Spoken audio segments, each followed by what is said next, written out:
Hey everyone, welcome back to another Router Guides video. My name's Humphrey. We're going to talk about an interesting living situation for those of you guys who are thinking about Thailand or maybe already in Thailand. Now, typically when people move to Thailand, they pick one place, whether it be Chiang Mai, whether it be Bangkok, whether it be Pattaya, Jomtien, and you get a condo and you rent it out. You do a long-term rental, something like 6 months to 1 year.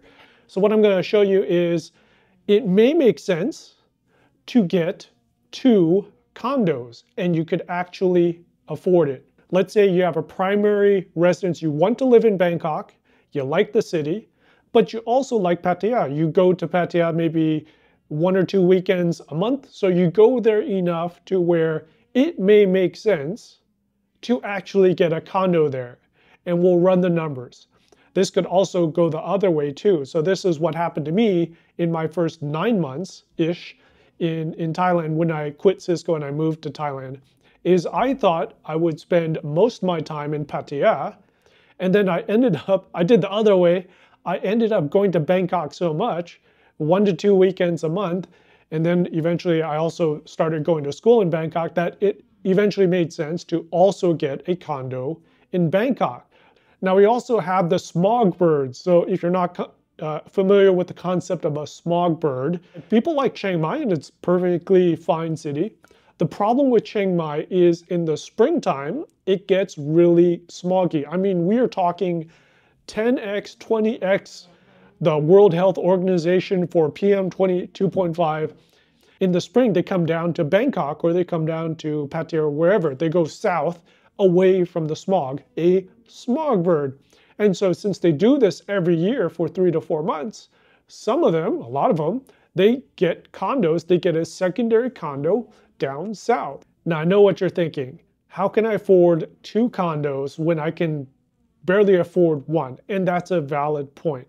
Where this comes into play is you're traveling to another location so often that you are burning through hotel fees, and at a certain point, it just makes sense to get a condo. So let's pretend that your primary residence is Bangkok.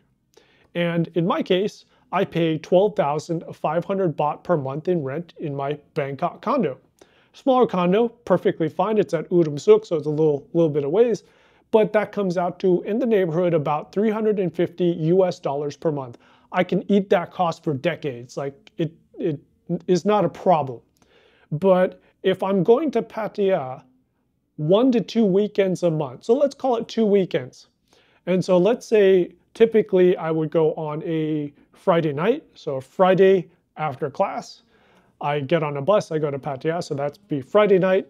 I stay Friday night, Saturday night, Sunday night, 3 nights.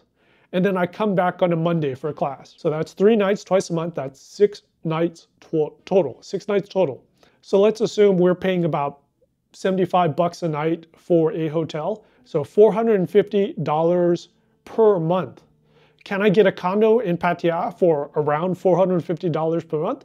I certainly can. That's actually fairly easy. It won't be right by the beach, but it'll be somewhere in the city. And you'll be able to put your clothes there and stuff like that. You will pay a little bit for the water. You will pay a little bit for the electric. But here's the thing, you're not staying there a lot. You're staying there for a couple weekends a month. So your water is going to be $2 a month, if that. It's going to be the minimum charge. And your electric bill will probably be somewhere in the neighborhood between $5 to $10, depending on how big your place is. But let's just call it $10 a month. Now, what about food and all that? Well, you would have spent the food anyways. So whether you're in Bangkok or whether in Pattaya, you still have to eat. All your other variable costs, you still have to pay for your cell phone bill. Everything else is going to be the same, except for, yes, you do have a little bit more travel costs because you're going to take the bus in between, maybe a taxi. It's just a difference in rent, a little bit more money in the utilities. All right, Humphrey with Router Guides, just giving you some food for thought, just a different way of thinking about living arrangements in Thailand. All right. Take care, stay safe, and I'll talk to you in another video. Bye.